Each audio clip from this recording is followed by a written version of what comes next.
3 దశాబ్దాలకు పైగా మాదిగల స్వప్నం త్వరలోనే నెరవేరబోతుందని ఎంఆర్పీఎస్ జాతీయ అధ్యక్షుడు మున్నంగి నాగరాజు పేర్కొన్నారు. ఎంఆర్పీఎస్ ఉమ్మడి ప్రకాశం జిల్లా నాయకులు సాధారణ సమావేశం ఒంగోలులోని అంబేద్కర్ భవనం నందు నిర్వహించారు. ఈ కార్యక్రమానికి నగర అధ్యక్షులు జి ప్రభుదాస్ అధ్యక్షత వహించారు. ఈ సందర్భంగా ముఖ్య అతిథిగా హాజరైన నాగరాజు మాట్లాడుతూ ఎస్సీ వర్గీకరణ కోసం మాదిగ జాతి అభ్యున్నతి కోసం 3 దశాబ్దాలకు పైగా ఎంఆర్పీఎస్ వ్యవస్థాపక అధ్యక్షుడు మందకృష్ణ మాదిగ సుదీర్ఘ పోరాటం చేశారన్నారు. అందుకోసం రాష్ట్రంలోనూ కూటమి ప్రభుత్వం అవసరమైన చర్యలు వేగవంతం చేయడంతో పాటు అసెంబ్లీలో బిల్లు ప్రవేశపెట్టడం శుభపరిణామని అన్నారు. ఈ క్రమంలో గ్రామ స్థాయి నుండి రాష్ట్ర స్థాయి వరకు మాదిగలకు వర్గీకరణ ఫలాలు అందబోతున్నాయని చెప్పారు. ఈ సమావేశంలో ఎంఆర్పీఎస్ జాతీయ అధికార ప్రతినిధి నరేంద్ర, రాష్ట్ర అధ్యక్షుడు రుద్రపోగు సురేష్, ఉపాధ్యక్షుడు ఆదిమూలపు ప్రకాష్, జిల్లా అధ్యక్షుడు నేలపాటి రాజు, మాదిగ ఉద్యోగుల సంఘం జాతీయ ఉపాధ్యక్షుడు బొంత దాసు, ఎంపీఎఫ్ ఉమ్మడి జిల్లాల అధ్యక్షులు కత్తె ఐజక్, దుడ్డు వందనం, నియోజకవర్గ కన్వీనర్ తిరువీధి బాబు తదితరులు పాల్గొన్నారు.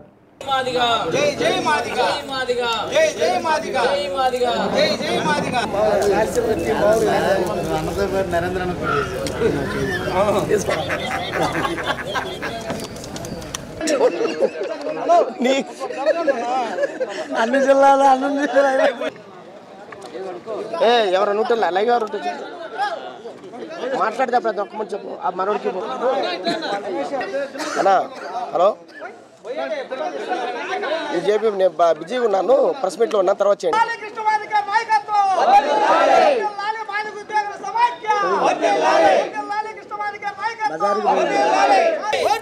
ఉమ్మడి ప్రకాశం జిల్లా మాదిగల ఐక్యత, ఉమ్మడి ప్రకాశం జిల్లా మాదిగల ఐక్యత.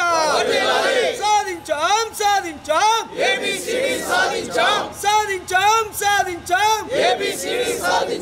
సాధించాం ఉమ్మడి ప్రకాశం జిల్లా మాదిగల ఐక్యత, ఉమ్మడి ప్రకాశం జిల్లా మాదిగల ఐక్యత. నారా చంద్రబాబు నాయుడు గారికి, పవన్ కళ్యాణ్ గారికి, అలాగే బీజేపీలో ఉన్నటువంటి పెద్దలకు మేము ప్రధానంగా ధన్యవాదాలు మేము తెలియజేయడానికే ఈ సమావేశాన్ని ఏర్పాటు చేయడం జరిగింది. మేము ధన్యవాదాలు తెలియజేయవలసినటువంటి వరుసలో మొదటి స్థానంలో ఉండబడిన వ్యక్తి ఎవరైనా ఉన్నారు అంటే అది దేశ ప్రధాని గౌరవ నరేంద్ర మోడీ గారు అని చెప్పేసి ఈ సందర్భంగా మేము తెలియజేస్తున్నాం. ఎందుకంటే ఫిబ్రవరి 6, 7, 8 తేదీల్లో 2024లో సుప్రీంకోర్టులో 3 రోజుల పాటు ఎస్సీ వర్గీకరణ మీద విచారణ జరుగుతున్న సందర్భంలో గౌరవ ప్రధాని నరేంద్ర మోడీ గారు కేంద్ర ప్రభుత్వంలో ఉండబడినటువంటి అడ్వకేట్ జనరల్ను, సొలిసిటర్ జనరల్ను 3 రోజుల పాటు సుప్రీంకోర్టులో ఉంచి వర్గీకరణకు అనుకూలంగా కేంద్ర ప్రభుత్వం యొక్క అభిప్రాయాన్ని కూడా స్పష్టంగా తెలియజేయడం జరిగింది. పెద్దలు నరేంద్ర మోడీ గారికి, అలాగే కేంద్రంలో ఉండబడినటువంటి పెద్దలు అమిత్ షా గారికి, కిషన్ రెడ్డి గారికి, గౌరవ మాజీ ఉపరాష్ట్రపతి వర్యులు వెంకయ్యనాయుడు గారు కూడా ఎంఆర్పీఎస్ జాతీయ కమిటీ పక్షాన మేము ప్రత్యేకంగా కృతజ్ఞతలు, ధన్యవాదాలు మేము తెలియజేస్తున్నాం. 3 దశల్లో మరి గౌరవ చంద్రబాబు నాయుడు గారు ఉండటం అనేది నిజంగా మాకు చాలా ఆనందంగా ఉంది. అదే సందర్భంలో వారు కూడా నేను అసెంబ్లీలో మాట్లాడుతూ ఏదైతే మాదిగలకు మొదటి నుంచి నేను అండగా ఉన్నాను, ఆ రోజు చేశాను, తర్వాత ఈరోజు కూడా నేను మాదిగలకు న్యాయం చేయబోతా ఉన్నాను, అన్ని కులాలకు వారి జనాభా దామాషా ప్రకారం మరి రిజర్వేషన్ కల్పించబోతా ఉన్నాను, ఇది నా పూర్వజన సుకృతం అనేటువంటి మాట వారు అసెంబ్లీ సాక్షిగా మాట్లాడడం అనేది మేము వారికి హృదయపూర్వకమైనటువంటి ధన్యవాదాలు మేము తెలియజేస్తా ఉన్నాం.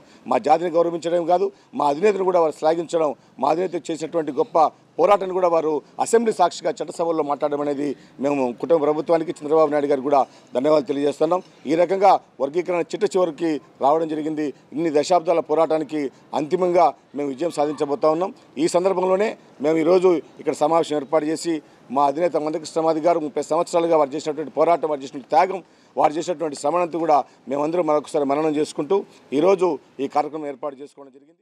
శాసన మండలి చైర్మన్గా వ్యవహరిస్తున్నటువంటి మోషన్ రాజు గారు బిల్లును అడ్డుకోవడం కోసం చేస్తున్న కుట్రను ఆంధ్రప్రదేశ్ ప్రజలు గమనిస్తున్నారు, మాదిగ జాతి ప్రజలు గమనిస్తున్నారనే విషయాన్ని గుర్తు చేస్తున్నాం. ఈ నేపథ్యంలోనే ఆంధ్రప్రదేశ్ రాష్ట్ర మాజీ ముఖ్యమంత్రి వర్యులు జగన్మోహన్ రెడ్డి గారికి మేము ఒకటే విజ్ఞప్తి చేస్తున్నాం. అయ్యా జగన్మోహన్ రెడ్డి, ఏబిసిడి వర్గీకరణ విషయంలో నువ్వు కూర్చున్న కొమ్మని నువ్వే నరుక్కునేలాగా వ్యవహరిస్తున్నావు. దయచేసి వైఎస్ఆర్సీపీ పార్టీలో ఉన్నటువంటి మాదిగ జాతి ప్రజలకు 100 ఏళ్ల భవిష్యత్తునిచ్చే వర్గీకరణ చట్టం కోసం, వర్గీకరణ బిల్లు కోసం వైఎస్ఆర్సీపీ పార్టీని వీడి రావాలని విజ్ఞప్తి చేస్తూ సెలవు తీసుకుంటున్నాను. జై మాదిగ, జై మందకృష్ణ.